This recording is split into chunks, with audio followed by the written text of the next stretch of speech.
ورحمۃ اللہ وبرکاتہ۔ قرآن مجید کے ساتھ ہماری مجلس کا یہ جو سلسلہ چل رہا ہے آج 22واں سلسلہ ہے۔ چاہیے تو تھا کہ یہ 22ویں پارے سے شروع کرتے، لیکن جیسا کہ آپ لوگوں کو معلوم ہے کہ بعض چیزیں طویل ہو جاتی ہیں اور بعض صورتوں کا اختصار کرنا بڑا مشکل ترین مرحلہ ہوتا ہے۔ خاص طور پر ساتھیوں میں آپ عرض کروں، جو لوگ پڑھے ہوئے ہیں دیکھیں گے کہ بعض صورتوں کا اختصار ایک مشکل ترین، بس یہی جی کہتا ہے کہ ان صورتوں کا ترجمہ پڑھتے چلے جائیں، کاش کے وقت ہوتا میں صرف یہی کرتا۔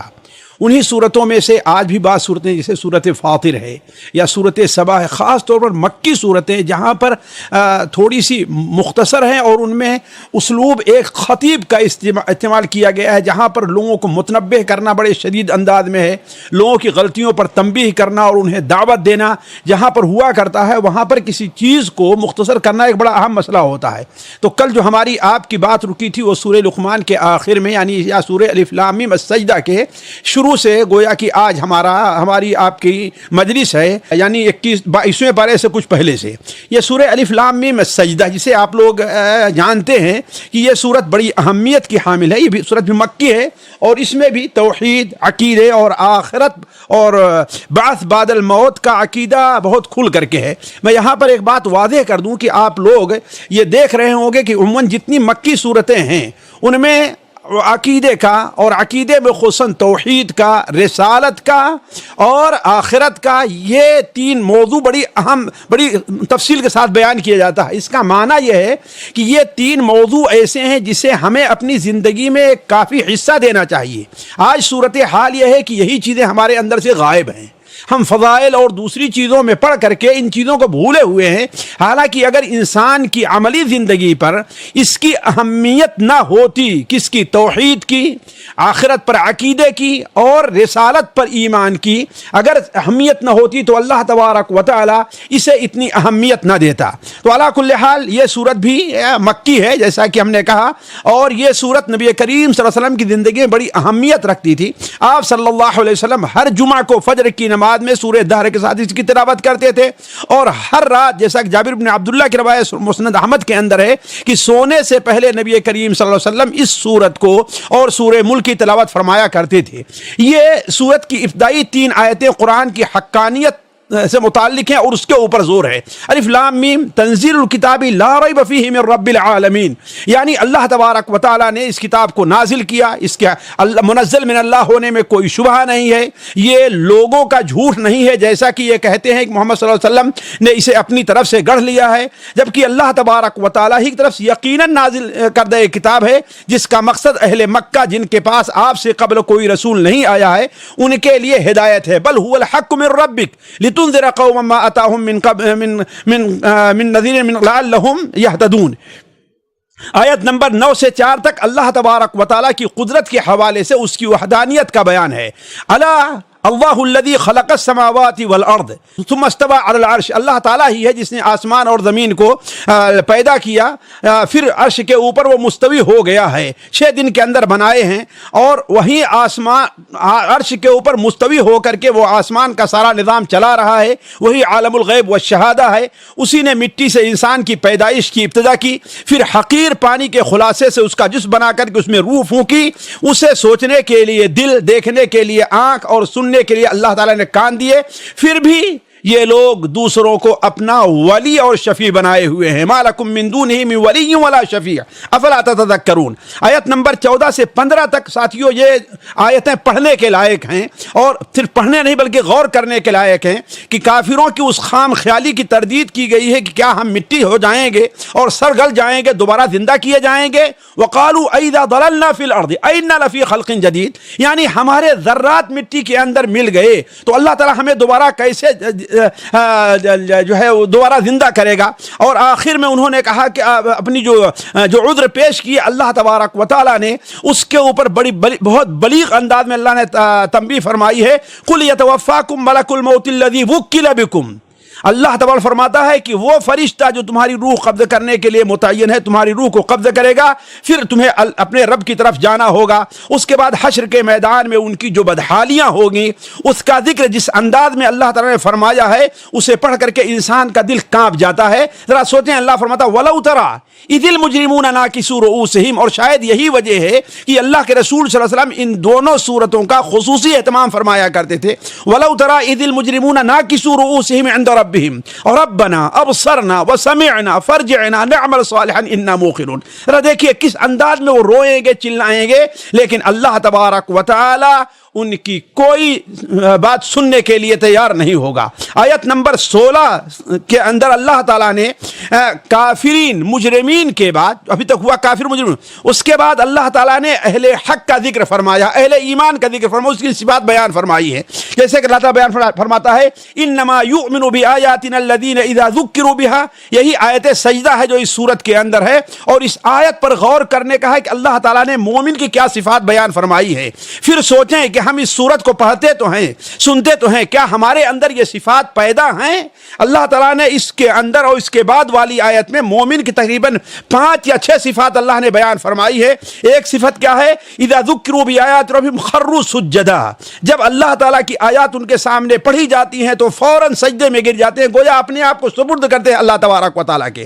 وسبحوا بحمد ربہم، اور اللہ تبارک و تعالیٰ کی حمد کے ساتھ اس کی تسبیح بیان کرتے ہیں۔ اسی لیے ساتھیوں میں کہتا ہوں اللہ کی حمد بیان کرنا یہ کمال نہیں ہے، لیکن بلکہ اللہ کی ایسی حمد ہونا چاہیے کہ اسے دوسری تمام عیوب سے اللہ تعالیٰ کو پاک کیا جائے۔ ہم کہہ سکتے ہیں یہ بہت بڑا عالم ہے، یہ کوئی کمال نہیں، ہو سکتا ہے اس طرح کوئی اور بھی عالم ہو، تو صرف اللہ کی حمد یہ کافی نہیں، ضروری ہے کہ اللہ کی حمد ایسی ہونی چاہیے کہ یہ ایسی حمد ہے کہ جس ذات کے اندر کسی بھی قسم کا عیب نہیں پایا جا رہا ہے۔ اسی لیے جانتے ہیں یہ کلمہ بڑا پیارا مانا گیا ہے، سبحان اللہ و بحمدہ، صرف بحمد ہی نہیں، الحمدللہ نہیں، نہ صرف سبحان اللہ، کیا سبحان اللہ و بحمدہ۔ اسی طریقے سے ان کی تیسری صفت بیان کی گئی ہے کہ لا یستکبرون، یعنی اڑتے نہیں ہیں دین کے معاملے میں۔ تتجافا جنوبہم، ان کے پہلو رات میں بستر سے جدا رہتے ہیں، یعنی تہجد کی نماز پڑھتے ہیں۔ یدعون ربہم خوفا و طمعا، اور رب کی جو عبادت کرتے ہیں ان کے اندر 2 جذبے رہا کرتے، عبادت میں اللہ کا خوف رہا کرتا ہے اور اللہ تعالیٰ کی رحمتوں کی امید رہا کرتی ہے۔ وَإِمَّا رَزَقْنَاهُمْ يُنْفِقُونَ، آیت نمبر 18 سے 22 تک اللہ نے یہ واضح کیا ہے کہ اللہ کے نزدیک ایمان والے اور بے ایمان دونوں برابر نہیں ہو سکتے ہیں، یہ بہت ناانصافی کی بات ہوگی۔ اما افمن کان مؤمنا کمن کان فاسقا لا یستوون، ایسا نہیں ہو سکتا ہے۔ پھر اللہ تعالیٰ دونوں کا مقارنہ پیش کیا ہے کہ اما الذین آمنوا وعملوا الصالحات فلہم جنات، جو لوگ ایمان لائے عمل صالح کیا اللہ تعالیٰ انہیں جنتیں دے گا۔ واما الذین فسقوا فمأواہم النار، لیکن جن لوگوں نے فسق کیا ہے، کفر کیا ہے، ان کا ٹھکانہ جہنم ہے۔ اللہ تعالیٰ ہم میں سے ہر ایک کو اس سے محفوظ رکھے، جب بھی وہ جہنم سے نکلنا چاہیں گے اعیدوا فیہا، اسی میں لوٹا دیے جائیں گے۔ آیت نمبر 21 سے 22 تک اللہ نے مجرموں کو دھمکی دی ہے اور ان کو اللہ کی طرف رجوع کرنے کی دعوت دی ہے، گویا کہ انہیں ایک بڑے عذاب سے پہلے وَلَنُذِيقَنَّهُم مِّنَ الْعَذَابِ الْأَدْنَىٰ دُونَ الْعَذَابِ الْأَكْبَرِ، بڑے عذاب یعنی قبر کا عذاب ہو سکتا ہے، جہنم کا عذاب ہوتا ہے، حشر کے میدان حشر کا عذاب ہوتا ہے، جس کے بعد انسان کو توبہ کا موقع نہیں رہے گا۔ اس سے پہلے ہم دنیا میں عذاب دیں گے، کیوں؟ تاکہ وہ لوگ رجوع کر لیں، اللہ کی طرف لوٹیں۔ اسی لیے بعض علماء نے کہا ہے کہ اگر کوئی مومن ہے تو اس کے اوپر اگر اللہ تعالیٰ کا کوئی عذاب آتا ہے، کوئی مصیبت آتی ہے، کوئی پریشانی آتی ہے، تو یہ اس کے لیے رحمت ہے، یہ عذاب نہیں ہے۔ کیوں؟ اس لیے کہ اللہ تعالیٰ اسے رجوع کا، توبہ کا موقع دے رہا ہے۔ اس کے بعد اللہ تعالیٰ نے بڑے دھمکی دینے کے انداز بیان فرمایا کہ وَمَنْ أَظْلَمُ مِمَّنْ ذُكِّرَ بِآيَاتِ رَبِّهِ ثُمَّ أَعْرَضَ عَنْهَا، اس سے بڑا ظالم اور کون ہو سکتا ہے جس کے سامنے اللہ کے احکام بیان کیے جائیں، اللہ کی آیتیں اس کو پڑھ کر کے سنائی جائیں، لیکن وہ اس سے اعراض کر لے۔ اللہ نے دھمکی دیا کہ إِنَّا مِنَ الْمُجْرِمِينَ مُنْتَقِمُونَ۔ ساتھیو، یہ آیت ہے جس سے ایک مومن کی روح کو کانپ جانا چاہیے کہ اللہ کیا بیان فرما رہا ہے۔ اگر ہم نے اس کے ذکر سے اعراض کیا، اس کے فرامین سے اعراض کیا، اس کی کتاب سے اعراض کیا، تو ہم سے انتقام لینے والا کوئی دنیا میں آدمی نہیں ہوگا۔ کون ہوگا؟ انا من المجرمین منتقمون۔ اللہ تبارک و تعالیٰ نے آیت نمبر 23 سے 25 میں نبی کریم صلی اللہ علیہ وسلم کو تسلی دی ہے کہ یہ کتاب جو آپ کو دی گئی ہے اور لوگ اسے قبول نہیں کرتے، آپ اطمینان رکھیں، آپ سے پہلے یہ کتاب موسیٰ کو دی گئی، اس پر عمل کرنے والے لوگوں نے امامت کے مقام کو پا لیا ہے، لہذا آپ کی قوم اگرچہ ابھی کمزوری کی حالت میں ہے، تنگ کیا جا رہا ہے، لیکن اگر اس کے اوپر عمل کرتے رہے اور ان میں دو صفات پائی گئیں، وہ صفات کیا ہے؟ صبر پایا گیا اور یقین پایا گیا، تو اس کے ذریعے سے وہ بھی دنیا کی قیادت کر لیں گے۔ اسی طریقے سے اللہ نے آیت نمبر 36-27 میں اہل مکہ کو تنبیہ کی ہے کہ پچھلی امتیں جو تکذیب و عدم ایمان کی وجہ سے ہلاک ہوئی ہیں، ان کی تاریخ سے تم لوگ عبرت کیوں نہیں لیتے؟ اولم یہد لہم کما اہلکنا من قبلہم من القرون یمشون فی مساکنہم ان فی ذلک لآیات افلا یسمعون۔ اس کے بعد ان سے کہا گیا کہ اولم یروا انا نسوق الماء الی الارض الجرز، کیا دیکھتے نہیں ہو؟ تم آخرت کو نہیں مانتے، اپنے دوبارہ زندہ ہونے پر تعجب کرتے ہو، یہی دیکھتے، ہمیشہ دیکھتے ہو کہ بنجر زمین کے اوپر جب بارش ہوتی ہے تو وہاں سے سبزے اگ آیا کرتے ہیں، تو جو ذات اس کے اوپر قادر ہے وہ دوبارہ تمہیں زندہ کرنے پر بھی قادر ہے۔ اور آخری آیت، بلکہ آخر سے پہلے والی آیت اور آخری آیت میں اللہ تبارک و تعالیٰ نے متنبہ کیا ہے اور ڈانٹ پلائی ہے جو نبی کریم صلی اللہ علیہ وسلم کا مذاق اڑایا کرتے تھے اور کہتے تھے کہ تم کہتے ہو کہ ہاں عذاب آنے والا ہے، قیامت کا دن آنے والا ہے، تو متی ھذا الفتح ان کنتم صادقین، یہ فتح کا دن یعنی فیصلے کا دن کب ہوگا اگر تم سچے ہو تو بتاؤ۔ تو اللہ تعالیٰ فرماتا ہے یوم الفتح لا ينفع الذین کفروا ایمانہم، وہ ایسا دن ہوگا جس دن کافروں کا ایمان نہ فائدہ دے گا اور نہ ہی ان کو مہلت ملے گی۔ اس کے بعد ساتھیوں سورہ الاحزاب ہے، یہ سورہ احزاب مدنی سورت ہے، اب تک متعدد صورتیں آپ کے سامنے مکی آئی ہیں لیکن یہ مدنی صورت ہے، لہذا اس کا اسلوب اور اس کا موضوع بھی عام مکی صورتوں سے بالکل جدا ہے۔ یہ صورت سن 5 ہجری کے بعد نازل ہوئی ہے، گویا غزوہ احزاب کے بعد۔ اس صورت میں اصل موضوع اس کا تو کہہ لیجئے اگر ایک الفاظ میں آپ کوئی بیان کرنا چاہے تو وہ یہ ہے کہ اس صورت میں نبی کریم صلی اللہ علیہ وسلم کی عظمت اور اللہ تعالیٰ کے نزدیک آپ کی محبوبیت کا بیان ہے۔ باقی جن الفاظ سے بھی آپ تعبیر کر لیں، یہ بات ضرور ہے کہ ضمن میں غزوہ احزاب کا، غزوہ بنو قریظہ کا کچھ شرعی احکام بھی بیان ہوئے ہیں جیسا کہ مدنی صورتوں کا حال ہے، لیکن بنیادی موضوع اگر آپ دیکھیں پہلی آیت سے لے کر کے آپ آخری آیت تک چلے جائیں تو بنیادی موضوع یہ ہوتا ہے کہ گویا یہ صورت نبی صلی اللہ علیہ وسلم کی طرف سے دفاع کے طور پر نازل ہوئی ہے۔ اس صورت کی ابتدا میں اللہ تعالیٰ نے اپنے نبی کریم صلی اللہ علیہ وسلم کو 4 حکم دیے ہیں جو دعوت کے لیے بڑے اہم ہیں۔ پہلا حکم ہے یا ایھا النبی اتق اللہ، اللہ تعالیٰ سے ڈریں، کافروں اور منافقوں کی اطاعت اور ان سے مشورہ نہ لیں، وحی الہی کی اتباع کریں اور اللہ تبارک و تعالیٰ پر بھروسہ کریں، وتوکل علی اللہ، اللہ تعالیٰ پر بھروسہ کیجئے اس لیے کہ وہ بہترین ذات ہے جس کے اوپر بھروسہ کیا جائے۔ گویا آپ صلی اللہ علیہ وسلم کو یہ حکم دیا جا رہا ہے کہ اپنے مشن میں آپ لگے رہیں، کسی کی پرواہ کیے بغیر اللہ پر توکل کرتے ہوئے اللہ تعالیٰ کا پیغام آگے تک پہنچائیں۔ آیت نمبر 4 سے 6 یعنی 4 سے لے کر کے 6 آیت تک اللہ نے چند جاہلی رسوم اور تصورات کی اصلاح فرمائی ہے۔ پہلی چیز مثال کے طور پر وہاں پر جو منافقین تھے وہ کہتے تھے کہ ہاں ہم مومن ہیں، بلکہ بسا اوقات کسی پر اعتراض کیا جائے کہ یہ کیا ہے، کبھی تم ایمان کا اظہار کرتے ہو کبھی کفر کا، تو کہتے تھے ہمارے سینے میں 2 دل ہے، ایک دل میں ایمان ہے اور ایک دل میں ایمان ہے دوسرے میں کفر ہے۔ اور جاہلوں کا ایک تصور یہ تھا کہ جو بہت ذہین آدمی، بڑا ہوشیار، بڑا فطین ہوا کرتا تھا، اسے کہا کرتے تھے کہ اس کے سینے میں 2 دل ہے۔ اللہ تعالیٰ نے اس نظریے کو غلط قرار دیا، کیوں؟ اسی کو بنیاد بنا کر کے نفاق کا جواز باز لوگ پیدا کیا کرتے تھے۔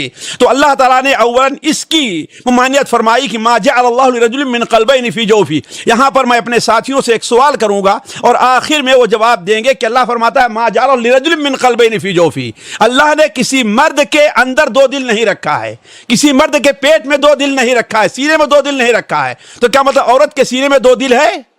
ذرا یہ سوچیں، آپ نے اللہ نے کیوں نہیں فرمایا کسی انسان کے، کسی آدمی کے سینے میں دو دل نہیں؟ کیا فرمایا؟ کسی مرد کے سینے میں دو دل نہیں۔ اس کے اوپر غور کریں اور آخر میں اس کا جواب دیں گے۔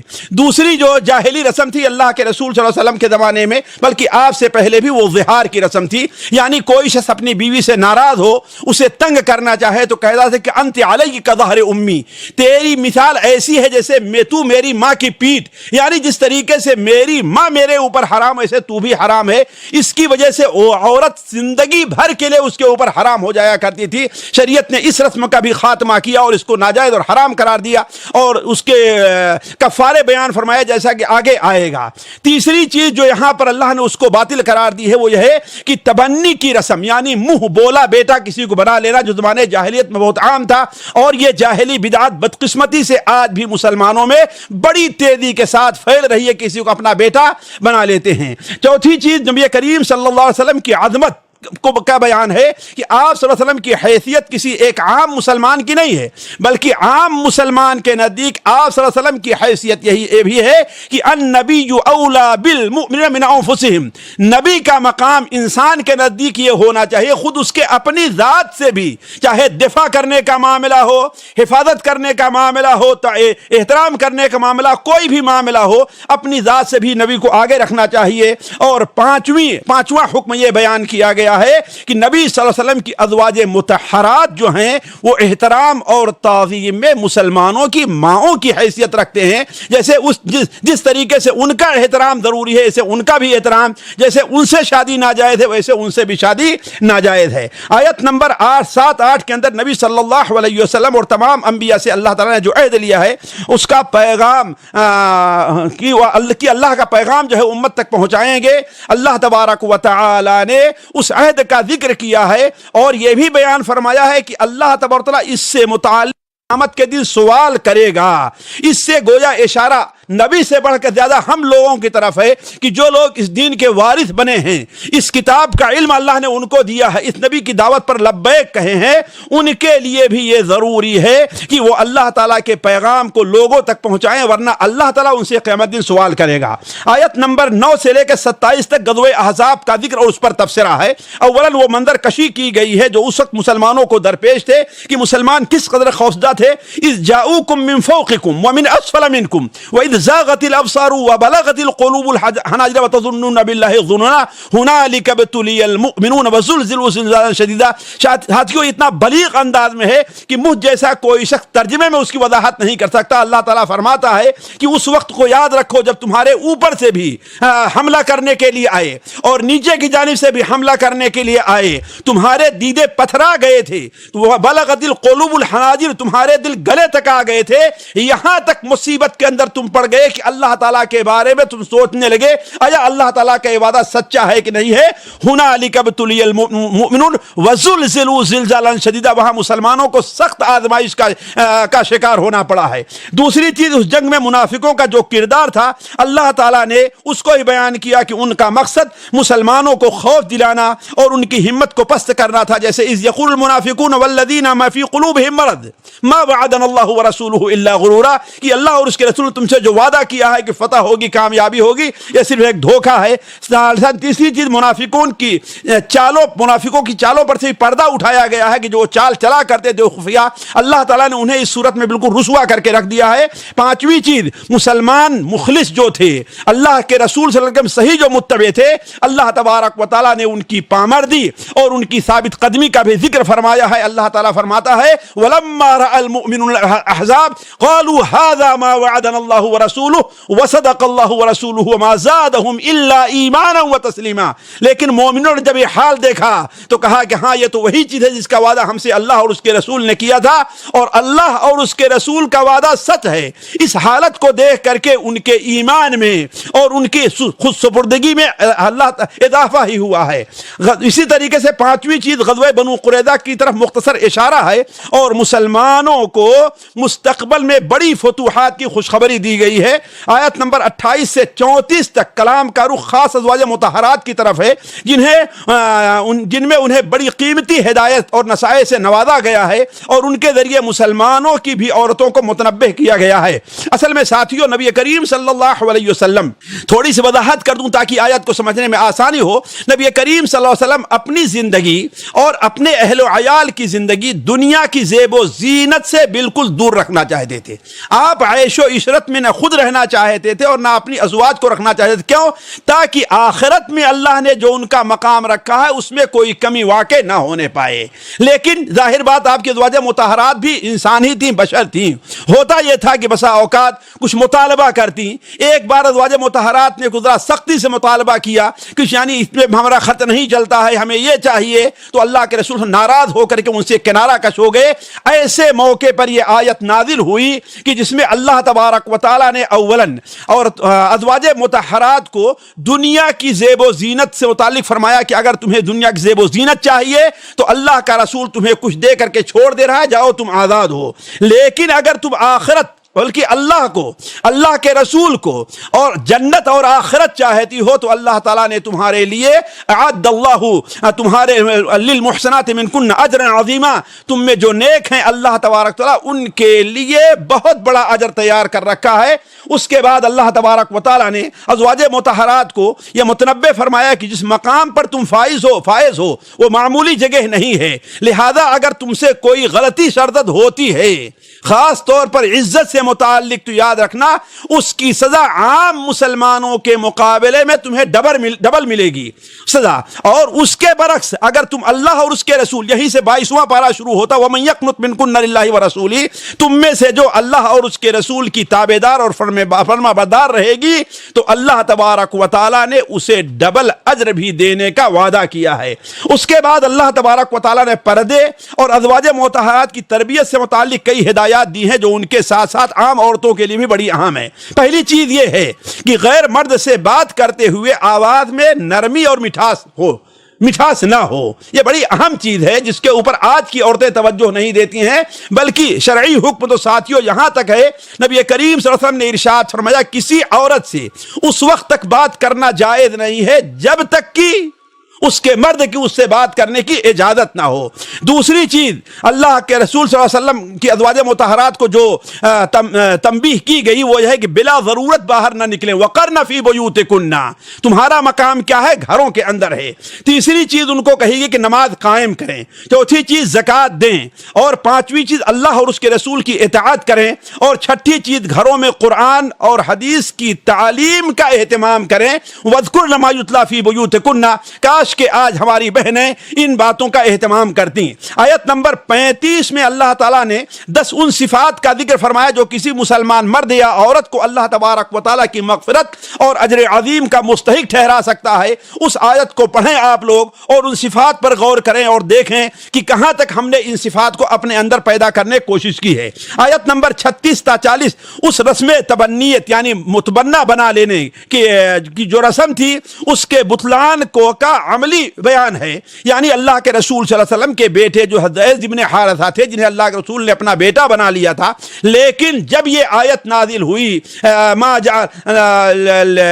ادعوہم لآبائہم واقسطوا عند اللہ، یعنی تم ان کو ان کے ناموں سے پکارو، تو پہلے انہیں زید بن محمد کہا جاتا تھا، پھر زید بن حارثہ دوبارہ کہا جانے لگا۔ اللہ کے رسول صلی اللہ علیہ وسلم نے ان کو جیسا کہ ہے کہ اس رسم کو ختم کر کے انہیں اپنی چچے ذات پھوفی ذات بہن سے زینب سے ان کا نکاح کر دیا، زینب بنت جہاز سے ان کا نکاح کر دیا، لیکن آپس میں بنی نہیں اور طلاق دے دیا۔ تو اللہ کے رسول صلی اللہ علیہ وسلم کو اللہ تعالیٰ نے حکم دیا کہ بلکہ اللہ تعالیٰ نے خود ان کا نکاح حضرت زینب سے 7ویں آسمان پر پہنچایا، زمین میں ان کا نکاح نہیں پڑھایا گیا، اس لیے کہ اللہ فرماتا زوجنا، کہا ہم نے تمہاری شادی کر دی ہے زینب سے۔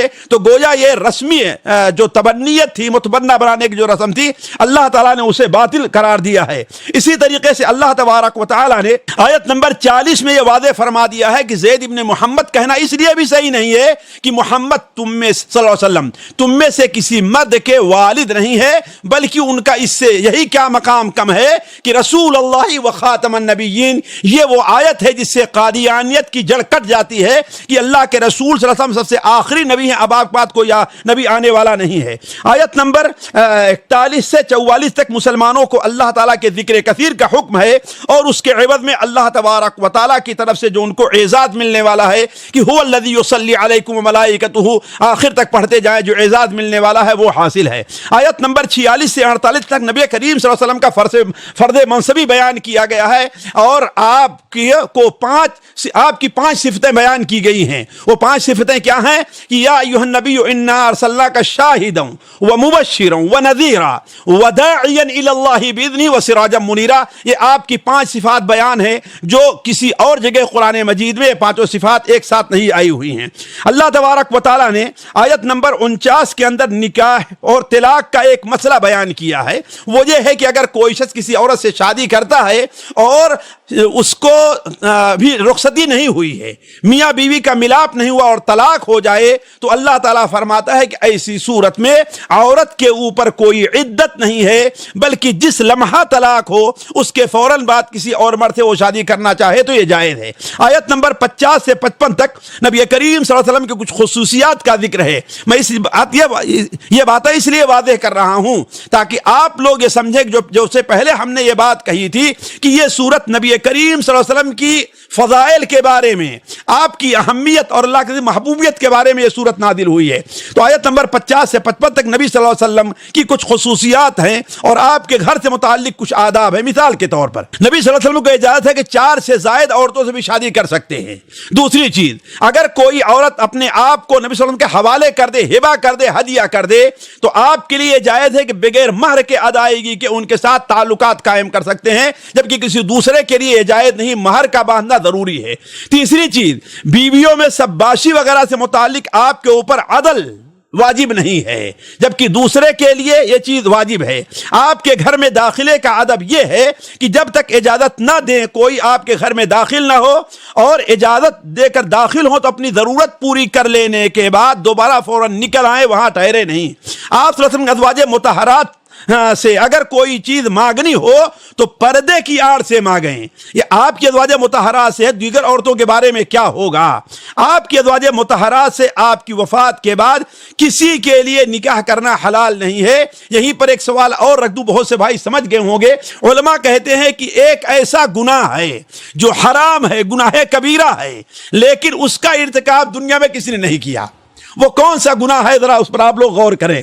تو 7واں ادب یہ ہے کہ وہ لوگ جو آپ ازواج مطہرات صلی اللہ علیہ وسلم کے جو محارم ہیں ان کے سے اوپر پردہ نہیں ہے۔ آیت نمبر 56 سے 58 تک نبی کریم صلی اللہ علیہ وسلم درود بھیجنے کا حکم اور اس کا اجر بیان ہوا ہے۔ نیز آپ کو کسی بھی طرح کے ایذا پہنچانے کی کو قطعاً حرام قرار دیا ہے، اور اللہ تبارک و تعالیٰ نے اسے دنیا اور آخرت میں لعنت کا سبب بیان کیا ہے۔ آیت نمبر اسی صورت میں یعنی 58 آیت کے اندر اللہ تبارک و تعالیٰ نے مومن مردوں اور مومن عورتوں کو بھی ایذا پہنچانے اور ان پر بہتان کو بہت بڑا گناہ قرار دیا ہے۔ کاش کہ آج یہ لوگ سمجھتے ہیں کہ مسلمانوں کو ایذا پہنچانے میں کس قدر آگے ہیں۔ کوئی اپنی زبان سے ہے، کوئی اپنے قلم سے ہے، کوئی اپنے کردار سے ہے، کوئی اپنی حرکت سے ہے، کسی بھی طریقے سے مسلمانوں کو ایذا پہنچانا بہت سے لوگ اس میں لذت محسوس کرتے ہیں۔ وہ یہ نہیں سمجھتے کہ ان الذین یؤذون المؤمنات بغیر ما اکتسبوا فقد احتملوا بہتانا و اثما مبینا۔ آیت نمبر 29 میں پردے کا حکم ہے، خصوصاً چہرے کے پردے کا، اور یہی مومن اور غیر مومن عورت کی پہچان بتائی گئی ہے۔ آیت نمبر 60 سے 62 تک مسلم معاشرے میں منافقین کو فساد مچانے سے روکا گیا ہے، ورنہ اللہ تعالیٰ نے بہت سخت عذاب کی دھمکی دی ہے، اور یہ بھی اشارہ فرمایا کہ انہیں شہر بدر کر دیا جائے۔ یہاں پر ایک بات سوچنا چاہیے کہ اللہ تعالیٰ نے قرآن مجید میں جہاں کہیں بھی پردے کا حکم نازل فرمایا ہے وہاں پر منافقین کا ذکر ضرور کیا ہے۔ اس سے پتہ چلتا ہے کہ جو لوگ پردے بے پردگی کو ہوا دیتے ہیں، جو لوگ بے حیائی کو رواج دیتے ہیں، اور جو لوگ بے حیائی کے وسائل پیدا کرتے ہیں، وہ حقیقت میں مومن نہیں ہے، ان کے دل میں نفاق پڑ رہا ہے۔ اور ان کی سزا شریعت کے اندر کیا رکھی گئی ہے؟ اخذوا وقتلوا تقتیلا شدیدہ ملعونین اینما ثقفوا، جہاں کہیں بھی ان کے اوپر اللہ تعالیٰ کی لعنت ہے۔ سورت کے آخر میں قیامت کی بعد ہولناکیوں کا ذکر ہے، اور کافروں منافقوں سرداروں اور پیروکاروں اور ہر ایک کے اوپر جو عذاب ہوگا ان کی طرف اشارہ ہے، بلکہ چند الفاظ میں عذاب الہی کی ایسی ہولناکی بیان ہوئی ہے کہ جس کو پڑھ کر کے دل دہل جاتا ہے اور اس کا وجود کانپ جاتا ہے۔ آیت نمبر 69 سے 71 تک حضرت موسیٰ علیہ السلام کی قوم کی جو بدسلوکی ان کے ساتھ تھی، اس کا حوالہ دے کر نبی صلی اللہ علیہ وسلم کو کسی بھی قسم کی ایذا رسانی سے مسلمانوں کو روکا گیا ہے کہ کسی بھی قسم کی ایذا رسانی نہ ہو، بلکہ اس کے بعد اللہ تعالیٰ نے بیان فرمایا کہ اللہ اور اس کے رسول کی اطاعت یہی کامیابی کا ذریعہ ہے۔ آخر میں مسلمانوں کو اس عہد امانت کو یاد دلایا گیا ہے جس کے بوجھ اٹھانے سے آسمان اور زمین اور پہاڑ ڈر گئے، لیکن اگر کوئی اسے ادا کرتا، اس عہد کو پورا کرتا ہے، تو اللہ تعالیٰ کی طرف سے اسے توبہ کی قبولیت اور مغفرت و رحمت کا وعدہ ہے، ورنہ کفر اور نفاق کی صورت میں عذاب علیم کی دھمکی ہے۔ ساتھیو، اس پارے کی جو یعنی 22ویں پارے کی جو دوسری صورت ہے وہ سورہ سبا ہے۔ یہ صورت بھی مکی ہے، اور مکی صورتوں کی طریقے سے اس کا موضوع بھی عقیدہ آخرت اور توحید و رسالت ہے۔ اب اذان کے جواب کے لیے تھوڑا سا رکتے ہیں۔ تو ساتھیوں، میں عرض کر رہا تھا کہ اس پارے کی دوسری صورت سورہ السبا ہے۔ السبا نہیں، سبا۔ اس کا نام سبا اس لیے رکھا گیا ہے کہ ملک سبا یا ملک سبا جو تھا، وہاں پر ان کو اللہ نے نعمتوں سے نوازا تھا، لیکن انہوں نے نعمت کی قدر نہیں کی، اس کا ذکر ہے۔ چونکہ قرآن مجید میں صرف یہیں پر قصہ ہے ان کا ہے، اس لیے اس صورت کا نام اس سے رکھا گیا ہے۔ اس صورت کے ابتدائی 2 آیتوں میں اللہ تعالیٰ کی عظمت کا بیان ہے کہ اگر زمین و آسمان میں حمد کے لائق کوئی ذات ہے تو اللہ تبارک و تعالیٰ ہے، بلکہ آخرت میں بھی اس کی محمودیت کا خصوصی اظہار ہوگا۔ اس کا علم اس قدر وسیع ہے کہ زمین و آسمان کی ہر چیز کا علم اس کے پاس ہے، کوئی بھی چھوٹی بڑی چیز اس کے علم سے پرے نہیں ہے، جو اس کی وحدانیت کی واضح دلیل ہے۔ میں ہمیشہ یہ بات آپ لوگوں کے سامنے رکھتا آیا ہوں کہ اللہ تبارک و تعالی نے توحید الوہیت سے اور اپنی قدرت سے، توحید ربوبیت سے اور اپنی قدرت کاملہ سے، اللہ تعالیٰ نے توحید الوہیت یعنی عبادت کے اندر اللہ تعالیٰ کے عبادت کا مستحق ہونے میں، اکیلے ہونے کا اللہ تعالیٰ اسے ثبوت پیش کرتا ہے۔ اللہ تعالیٰ الحمدللہ الذی لہ ما فی السماوات، یہ ہمارے خیال سے چوتھی صورت ہے جو وہ صورت الحمد سے شروع ہوتی ہے۔ اس کے بعد سورہ فاطر ہے، اس کے بعد کوئی صورت لفظ الحمد سے شروع نہیں ہوئی ہے۔ آیت نمبر 3 سے لے کر کے 9 تک ان مشرکین کے اعتراضات کا جواب ہے جو حشر و نشر کے منکر رہے ہیں، یعنی ان کے یہاں دوبارہ زندہ ہونا اور قیامت میں حساب کے لیے حاضر ہونا ایک بعید چیز تھی، اس کو بعید سمجھتے تھے۔ جواب میں اللہ تعالیٰ نے فرمایا ہے تاکید کے طور پر، اولاً اللہ کے رسول کو قسم کھانے کا۔ قرآن مجید میں 3 جگہ شاہد ہے جہاں پر اللہ تعالیٰ نے اپنے نبی کو قسم کھانے کا حکم دیا ہے، اور تینوں جگہیں ایسی ہیں جہاں پر اللہ تعالیٰ نے قیامت کے وقوع سے پہلے، قیامت کے وقوع کے لیے اللہ تعالیٰ نے اپنے نبی کو کہ قیامت واقع ہوگی، وہ نبی کو قسم کھانے کا حکم دیا۔ کل بلا وربی کل ای رب ربی، اس کو آپ لوگ سوچیں کہ یہ کہاں 3 جگہ موجود ہے۔ ایک جگہ پیچھے گزر چکا ہے اور ایک جگہ آخر میں آئے گا، یہ 3 جگہیں ہیں۔ چونکہ مکہ کے جو مشرکین تھے ان کو یہ شبہ ہوتا تھا کہ جب ہم مٹی میں جائیں گے سڑ گل جائیں گے، جیسا کہ ابھی سورہ اذا ضللنا فی الارض، جب ہم مٹی کے اندر سڑ گل جائیں گے، ہمارے ذرات ادھر ادھر بکھر جائیں گے، تو ہمیں دوبارہ کیسے زندہ کیے جائے گا؟ تو اللہ تبارک و تعالیٰ نے اس کا جواب دیتے ہوئے بیان فرمایا عالم الغیب لا يعزب عنہ مثقال ذرہ، اللہ تعالیٰ کے علم سے ایک ذرہ کے برابر بھی کوئی علم ہے تو وہ بھی غائب نہیں ہے، چاہے زمین میں ہے یا آسمان میں ہے، بلکہ ولا اصغر من ذلک ولا اکبر، اگر ذرے سے چھوٹی کوئی چیز ہے یا بڑی کوئی چیز ہے تو وہ بھی اللہ تعالیٰ کے ہاں علم ہے اور کتاب مبین کے اندر موجود ہے۔ پھر اللہ تعالیٰ نے قیامت کے وقوع کی علت بیان کی ہے تاکہ اس دنیا میں نیک و بد جو عمل کرنے والے ہیں، اچھا اور برا عمل کرنے والے، ان کا اس کا بدلہ دیا جائے، یہ علت بیان کی گئی ہے۔ جیسے اللہ نے فرمایا لیجزی الذین آمنوا وعملوا الصالحات، اس لیے قیامت قائم ہوگی. کیوں؟ تاکہ جو لوگ نیک عمل کرتے ہیں اور ایمان لے آئے ہیں ان کو اس کا بدلہ دیا جائے کہ لہم مغفرۃ و رزق کریم، اور جو لوگ کفر کرتے ہیں والذین سعوا فی آیاتنا معاجزین اولئک لہم عذاب من رجز علیم. پھر قیامت کے منکرین کو آسمان و زمین کی تخلیق پر غور کرنے پر ابھارا ہے. ان میں ان کے فوائد کی، وہ فوائد کے اوپر غور کریں کہ اللہ تعالیٰ نے اس میں ان کے لیے کتنے فوائد رکھے ہیں. کہ اولم یروا الی ما بین ایدیہم وما خلفہم من السماء ما بین اولم یروا الی ما بین ایدیہم وما خلفہم من السماء والارض. اس پر غور کریں کہ اس میں ان کے لیے کتنا فائدہ ہے. اگر اللہ تعالیٰ چاہے تو ان کو اس حالت میں ہلاک کر دے، لیکن اللہ تعالیٰ ان تمام فوائد سے انہیں مستفید ہونے کی توفیق دے رہا ہے. آیت نمبر 10 سے 12 تک حضرت داؤد علیہ السلام اور حضرت سلیمان علیہ السلام کا ذکر خیر ہے. اللہ تعالیٰ نے انہیں کس قدر عظیم نعمتوں سے نوازا کہ حضرت داؤد علیہ السلام کو اللہ تعالیٰ نے اس قدر پیاری آواز عطا فرمائی کہ ان کی آواز میں آواز ملا کر صرف چڑیاں جاندار ہی نہیں بلکہ پہاڑ بھی نغمہ خواں ہو جایا کرتے تھے. نیز اللہ تبارک و تعالیٰ نے ان کے لیے لوہے کو موم بنا دیا جس سے وہ ہتھیار تیار کیا کرتے تھے.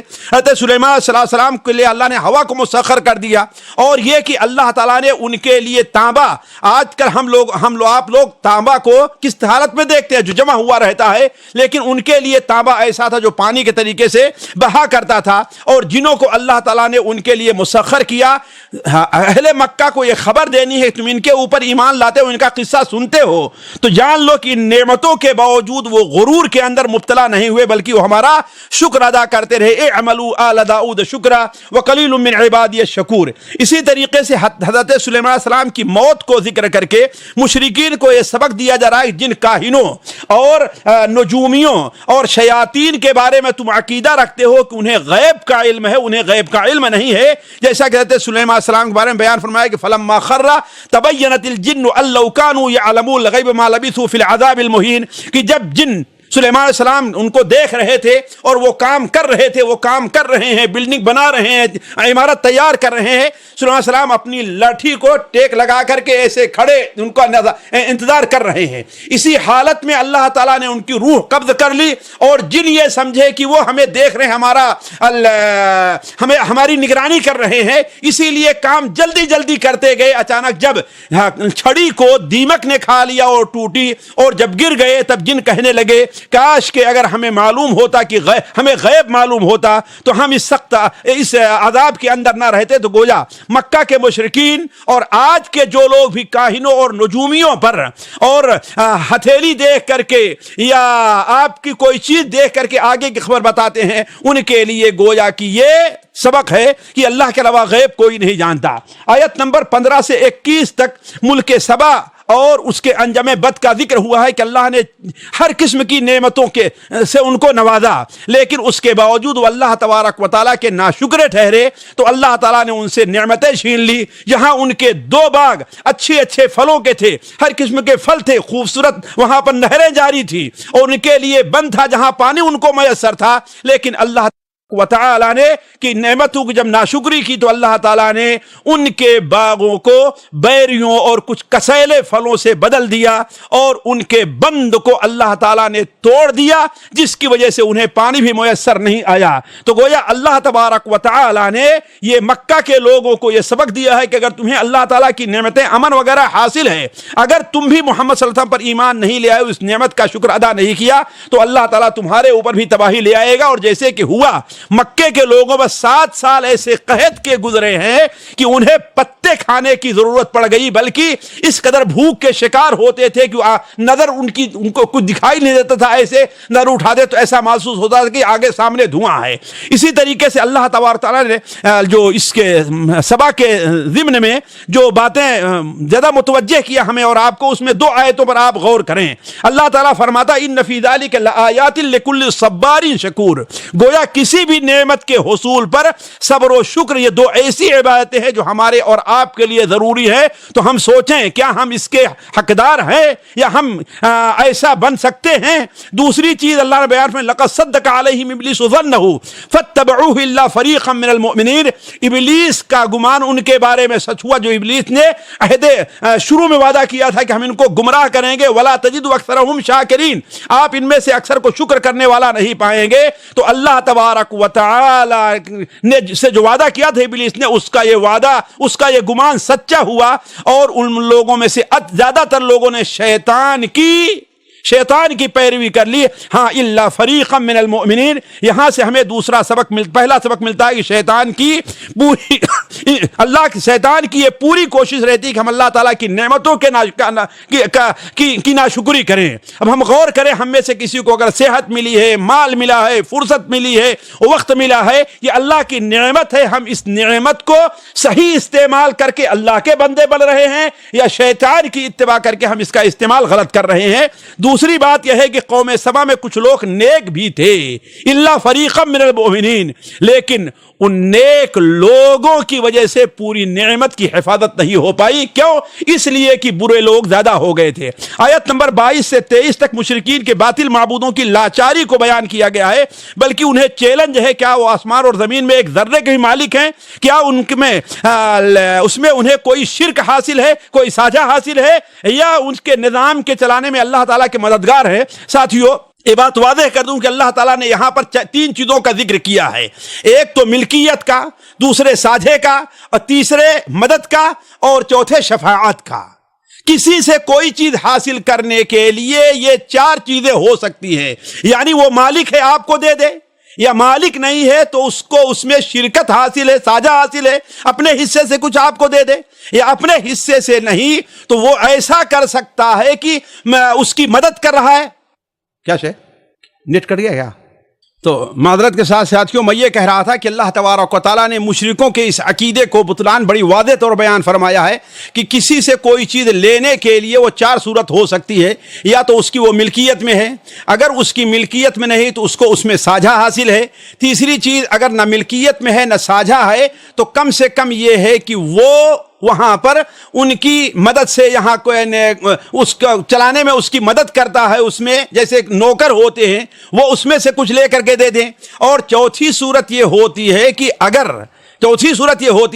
کہ اگر ان کو ساجھا نہیں ہے تو سفارش کر کے دلوا دیں. اللہ تعالیٰ بیان فرماتا ہے کہ یہ چیز تینوں میں کسی کو نہیں حاصل ہے، ولا تنفع الشفاعہ، اور کسی کو وہاں شفاعت بھی حاصل نہیں ہے. آیت نمبر 22 سے 27 میں مشرکین کے شرک پر حجت قائم کی گئی ہے کہ جب اللہ تعالیٰ ہی خالق ہے، رازق ہے، تو اور تمہارے معبود اس میں سے کسی کا اختیار نہیں رکھتے، تو پھر ان تمام دلائل کے باوجود تم ان کے اوپر کیوں ایمان لے آتے ہو؟ یاد رکھو کہ وہ فیصلے کا دن آئے گا کہ اللہ تبارک و تعالی ہمارے تمہارے درمیان فیصلہ کر دے گا. آیت نمبر 28 سے 31 تک نبی کریم صلی اللہ علیہ وسلم کی رسالت کے عموم کو بیان کیا گیا ہے کہ وما ارسلناک الا کافۃ للناس بشیرا ونذیرا. آیت نمبر 30 اور 33 میں ان کے مشرکین کے اس قول کا جواب ہے جو یہ کہتے ہیں کہ ہم قرآن پر ایمان نہیں لے آئیں گے، نہ ہی آخرت پر ایمان لے آئیں گے. اللہ تعالیٰ اس کے جواب میں بیان فرماتا ہے کہ تمہارے جھٹلانے سے وہ دن ٹل نہیں جائے گا، بلکہ وہ دن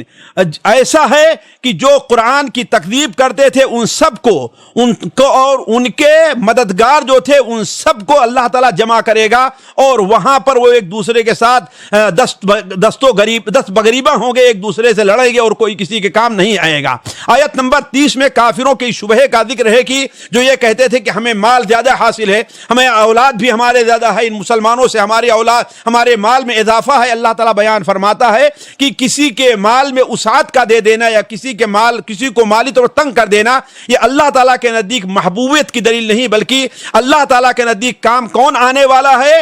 وما اموالکم ولا اولادکم باللتی تقربکم عندنا زلفا الا من آمن وعمل صالحا فاولئک لهم جزاء الضعف. یعنی تمہارے مال اور تمہارے اولاد یہ کسی کام نہیں آئے گا کہ تمہیں ہمیں اللہ کے قریب کر دے، اگر اللہ کے قریب کرنے والی چیز کون ہے؟ ایمان ہے اور عمل صالح ہے. آیت نمبر 41 اور اس کے بعد مشرکین کو قیامت کے دن خوف دلا کر کے توحید اپنانے اور اس کتاب پر ایمان لانے کی دعوت دی گئی ہے، اور ان کو اس پر ابھارا گیا ہے کہ یہ رسول جو تمہارے درمیان موجود ہے اس کی زندگی پر تم غور کرو اور سوچو کہ کیا اس شخص سے امید ہے کبھی جھوٹ بول سکتا ہے؟ آخرت میں اس پر بہت زور ہے کہ وقت گزرنے سے قبل تم ایمان لے آلو، ورنہ پچھلی قوموں کے طریقے سے تمہارا بھی حشر ہونے والا ہے، تم بھی تاریخ کا ایک حصہ بن جاؤ گے. اور آخری آیت جس پر اس سورت کا خاتمہ ہے وحیل بینہم وبین ما یشتہون. جب موت آ جائے گی، وقت بگڑ جائے گا، تحیل بینہم وبین ما یشتہون، جس چیز کی وہ خواہش کریں گے اس کے درمیان میں پردہ حائل ہو جائے گا۔ بعد مفسرین بلکہ بعض صحابہ سے یہ مروی ہے کہ اس وقت وہ لا الہ الا اللہ پڑھنا چاہیں گے، لا الہ محمد رسول اللہ پڑھنا چاہیں گے، لیکن اس پڑھنے کا موقع ان کو نہ ملے گا۔ اس پارے کی ساتھیوں تیسری سورت سورہ فاطر ہے۔ یہ سورت بھی مکی ہے۔ مکی سورتوں کے طریقے سے اس کا موضوع بھی عقیدہ اور خصوصاً عقیدہ توحید و آخرت ہے۔ یہ سورت ان 5 سورتوں میں ہے جس کی ابتدا الحمدللہ سے ہوتی ہے۔ سورت کی ابتدا پہلی آیت میں اللہ تعالیٰ نے کی تخلیق پر اللہ کی قدرت کا بیان ہے کہ کت قدر اللہ تعالیٰ عظیم ہے اور کتنی قدرت والا ہے کہ اس نے آسمان کو زمین کو پیدا کیا۔ وہی اللہ تعالیٰ جو فرشتوں کو پیدا کرتا ہے، جو ایسے فرشتے جن کی عظمت کا مکہ کے لوگوں تم بھی ان کا اعتراف کیا کرتے ہو، بلکہ ان میں سے کتنے کو اللہ کی بیٹی تم بناتے ہو۔ اے فرشتے جو 2 پر والے ہیں، 3 پر والے، 4، بلکہ یزید فی الخلق ما یشاء، اللہ تعالیٰ کتنے پر والا بناتا ہے اس کو تم جو ہے وہ جتنا چاہتا پر والے بنا دیتا ہے، تم اس کو نہیں سمجھ سکتے ہو۔ جیسا کہتے جبرائیل کے بارے میں ہے کہ اللہ کے رسول صلی اللہ علیہ وسلم نے دیکھا 600 جناح، ان کے 600 بازو تھے۔ دوسری آیت میں نعمتوں کو اپنے دینے اور روکنے سے متعلق اللہ کی قدرت کا ذکر ہے کہ جتنی نعمتیں اس دنیا میں آئی ہیں وہ ساری کے ساری اللہ تبارک و تعالیٰ کی طرف سے ہیں، اور وہی روک سکتا ہے۔ ما یفتح اللہ للناس من رحمت فلا ممسک لہا، جو بھی رحمت اللہ تعالیٰ دینا چاہتا ہے اسے کوئی روک نہیں سکتا۔ تیسری آیت میں ان لوگوں کو توحید کی دعوت دی جا رہی ہے جب اتنی قدرت والا اللہ ہے اور وہی تم کو روزی دیتا ہے، وہی تمہاری اتنی اپنی رحمتیں نازل کرتا ہے، تو اسی کو الہ واحد مانو، اس کے علاوہ کسی اور کے الہ ہونے کا عقیدہ نہ رکھو۔ آیت نمبر 4 میں نبی کریم تسلی دی گئی ہے کہ اگر یہ لوگ جھٹلاتے ہیں تو یہ کوئی نئی بات نہیں ہے، فقط کذبت رسل من قبلک، آپ سے پہلے بھی رسولوں کو جھٹلایا گیا ہے۔ آیت نمبر 5 سے 8 تک لوگوں کو آخرت پر ایمان کی دعوت ہے، اور جو لوگ کفر کرتے ہیں انہیں عذاب علیم کی دھمکی دی گئی ہے۔ یا ایھا الناس ان وعد اللہ حق، یہ اس بات کی دلیل ہے کہ یہ قرآن ساری دنیا کے لیے ہے، صرف عرب کے لیے نہیں۔ یا ایھا الناس ان وعد اللہ حق فلا تغرنکم الحیات الدنیا، اے لوگوں تمہیں متنبہ کیا جا رہا ہے کہ آخرت سے غافل نہ ہو، اس لیے کہ آخرت سے غافل کرنے والی 2 چیزیں ہوا کرتی ہیں۔ ایک چیز شیطان ہوتی ہے، اللہ فرماتا ہے فاتخذوه عدوا، آگے والی آیت اس کو تم دشمن بنا لو، اور دوسری چیز دنیا اور دنیا میں پڑے مغرور جو انسان ہوتے ہیں ان میں ان کا ساتھ دینا اور اس میں مبتلا ہو جانا۔ آیت نمبر 9 کے اندر دنیا کی بعض محسوسات سے آخرت اور بعض پر استدلال کیا گیا ہے، جیسے بارش کا نزول ہے، اس سے سبزی کا اگنا ہے، اور پھر سوکھ کر بھوس بن جانا ہے، فَأَحْيَيْنَا بِهِ الْأَرْضَ بَعْدَ مَوْتِهَا وَكَذَلِكَ النُّشُورُ۔ آیت نمبر 10 میں مسلمانوں کو تنبیہ ہے کہ اصل عزت اللہ تبارک و تعالیٰ کے ہاتھ میں ہے، اور مجرد ایمان کام نہیں آئے گا، اس کے لیے عمل ضروری ہے۔ مَنْ كَانَ يُرِيدُ الْعِزَّةَ فَلِلَّهِ الْعِزَّةُ جَمِيعًا إِلَيْهِ يَصْعَدُ الْكَلِمُ الطَّيِّبُ وَالْعَمَلُ الصَّالِحُ يَرْفَعُهُ، جو اگر کوئی عزت چاہتا ہے تو عزت مکہ کے سرداروں کے ساتھ مل جانے میں نہیں ہے، وہ عزت کس کے پاس ہے؟ اللہ تعالیٰ کے پاس ہے۔ عزت جو ہی چاہتا ہے تو منافقین اور کفار کے بعد نہیں ملے گی، وہ عزت کہاں ملے گی؟ اللہ کے پاس۔ اور عزت کیسے ملے گی؟ ایمان اور عمل صالح سے۔ الیہ یصعد الکلم الطیب، پاک کلمہ اللہ تعالیٰ کی طرف جاتا ہے، لیکن پاک کلمہ کیسے جائے گا؟ والعمل الصالح یرفعہ، یعنی عمل صالح اسے اٹھاتا ہے۔ گویا مجرد کلام کرنا، بات کرنا، توحید کا دعویٰ کرنا، یہ اس وقت تک مفید نہیں ہوگا جبکہ توحید کے مطابق عمل نہ کیا جائے۔ آیت نمبر 11 سے 18 تک اللہ تعالیٰ کی قدرت اور وحدانیت پر دلائل پیش کیے گئے ہیں، جیسے انسان کی پیدائش، رحم مادر میں مختلف ادوار سے اس کا گزرنا، اور کھارے اور میٹھے پانی کا سمندر، اور دونوں میں برابر فائدے کی چیز کھانے، گوشت بھی ملتا ہے، تارا اس میں سے دونوں سے ہیرے جواہر اور زیورات بھی نکلا کرتے ہیں۔ پھر رات اور دن کی آمد، اسی طریقے سے رات اور دن کا چھوٹا ہونا، یہ سب اللہ تبارک و تعالیٰ کی قدرت ہے۔ تو جو اللہ تبارک و تعالیٰ اس قدر قدرت والا ہے وہی تنہا عبادت کے لائق بھی ہے۔ ذالکم اللہ ربکم لہ الملک والذین تدعون من دونہ ما یملکون من قطمیر، یہ تمہارا رب ہے، بادشاہت اسی کی ہے، اور اس کو چھوڑ کر کے جن لوگوں کی تم عبادت کرتے ہو، ما یملکون من قطمیر، وہ قطمیر کے بھی مالک نہیں ہے۔ قطمیر کہتے ہیں کھجور کے اوپر جو گٹھلی کے اوپر جو ہلکا سا چھلکا رہتا ہے، جب سوکھ جاتی ہے تو اس کے اوپر سے ہلکا چھلکا نکلتا ہے۔ اس طریقے سے اللہ تبارک و تعالیٰ کی طرف سے گویا دعوت ہے کہ تم اسی کی پناہ میں آؤ اور قیامت کے دن پر تم ایمان لے آؤ، اور جو لوگ جو ہے قیامت پر ایمان نہیں لے آتے ہیں ان کے بوجھ کو قیامت کے دن کوئی اٹھانے والا نہیں ہوگا۔ یا ایھا الناس انتم الفقراء الی اللہ واللہ هو الغنی الحمید، اور آگے فرمایا وَإِن تَدْعُ مُثْقَلَةٌ إِلَىٰ حِمْلِهَا لَا يُحْمَلُ مِنْهُ شَيْءٌ وَلَوْ كَانَ ذَا قُرْبَىٰ۔ قیامت کے دن جب قیامت آ جائے گی تو کوئی کسی کا بوجھ اٹھانے کے لیے تیار نہیں ہوگا، خواہ اس کا قریبی رشتہ دار ہی کیوں نہ ہو۔ آیت نمبر 29 سے 26 تک ان آیتوں میں مومن اور کافر کے فرق کو واضح کیا گیا ہے کہ جس طرح بینا اور نابینا برابر نہیں ہو سکتے، تاریکی اور روشنی برابر نہیں ہے، دھوپ اور چھاؤں برابر نہیں ہے، زندے اور مردے برابر نہیں ہے، ایسے ہی مومن اور کافر برابر نہیں ہو سکتے۔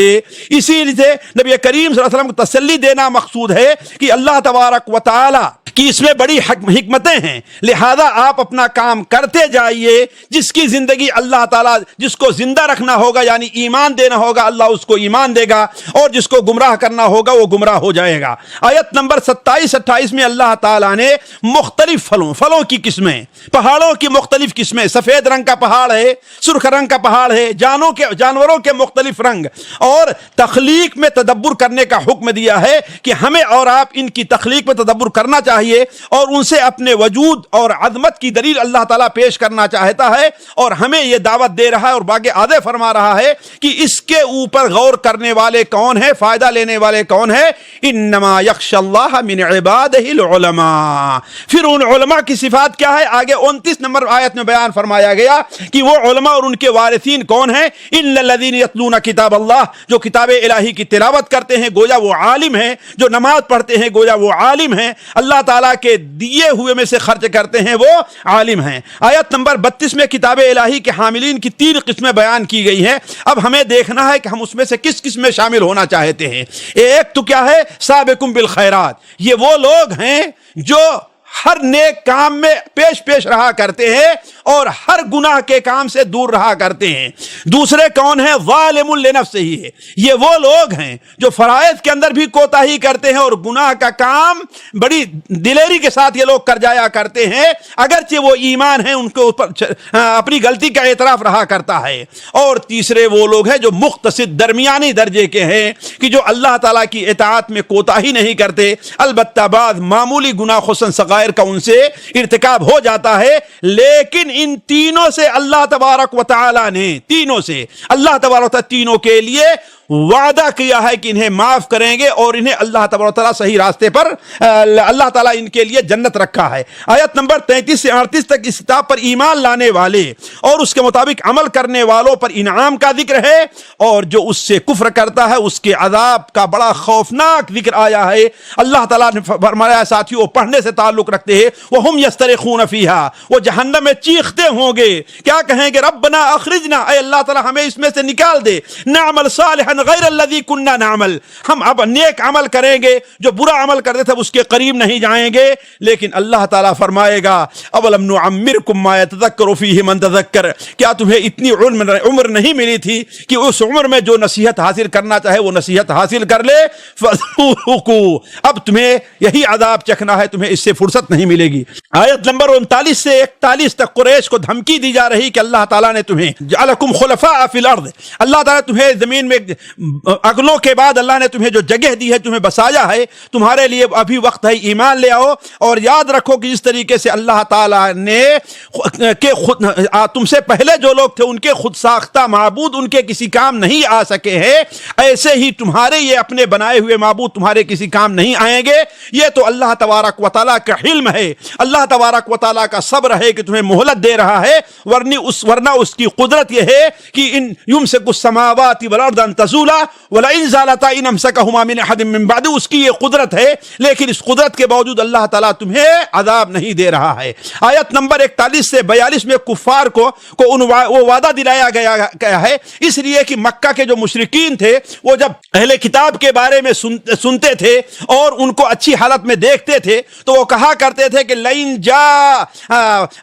جاءہم نذیر لیکونن اہدی من احدی الامم، اگر اللہ تبارک و تعالیٰ نے ان کے پاس کسی رسول کو بھیجا, کسی ڈرانے والے کو بھیجا, تو یہ لوگ کسی بھی امت سے بہترین ہدایت کے اوپر چلے جائیں گے, یعنی ایسی ہدایت کوئی امت حاصل نہیں کرے گا. اللہ تعالیٰ فرماتا ہے کہ اب جب نذیر آ گیا ہے تو ما زادہم الا نفورا, اب یہ لوگ نفرت بھاگنے ہی سے کام لے رہے ہیں. تو یہ عہد یاد دلایا جا رہا مکہ کے مشرکین کو, اس عہد کو یاد کرو, اس نبی کے اوپر ایمان لے آؤ. سورت کی انتہا ساتھیوں اسی عظیم آیت کے اوپر اور قابل غور آیت پر ہوئی اور اسی مضمون پر ہوئی ہے جس مضمون سے اس سورت کی ابتدا ہوئی تھی. وَلَوْ يُؤَاخِذُ اللَّهُ النَّاسَ بِمَا كَسَبُوا مَا تَرَكَ عَلَى ظَهْرِهَا مِن دَابَّةٍ وَلَكِنْ يُؤَخِّرُهُمْ إِلَى أَجَلٍ مُّسَمًّى فَإِذَا جَاءَ أَجَلُهُمْ فَإِنَّ اللَّهَ كَانَ بِعِبَادِهِ بَصِيرًا. اللہ تبارک و تعالی اگر لوگوں کو ان کے گناہوں کے عوض پکڑتا تو ما ترک علی ظہرها من دابہ, اس روئے زمین پر کوئی باقی نہیں رہ جاتا. لیکن اللہ تبارک و تعالی انہیں ایک متعینہ مدت کے لیے مہلت دے رہا ہے. یاد رکھیں جب متعینہ مدت آ جائے گی اور اللہ تعالیٰ کے سامنے وہ حاضر ہوں گے تو اللہ تعالیٰ اپنے بندوں میں سے ہر ایک کے بارے میں اچھی طریقے سے خبر رکھتا ہے, کس کو عذاب دینا ہے اور کس کو معاف کرنا ہے, کس کو جنت میں ڈالنا ہے اور کس کو جہنم میں ڈالنا ہے. اللہ تبارک و تعالیٰ سے دعا ہے کہ اللہ تبارک و تعالیٰ ہم تمام لوگوں کا خاتمہ بالخیر کرے. اگلی مجلس کے اندر سورہ یاسین جو 23ویں پارے سے 2 صفحہ پہلے شروع ہوتی ہے, اپنا درس ہم اس سورت سے شروع کریں گے. تب تک کے لیے آپ سے اجازت ہے. والسلام علیکم ورحمۃ اللہ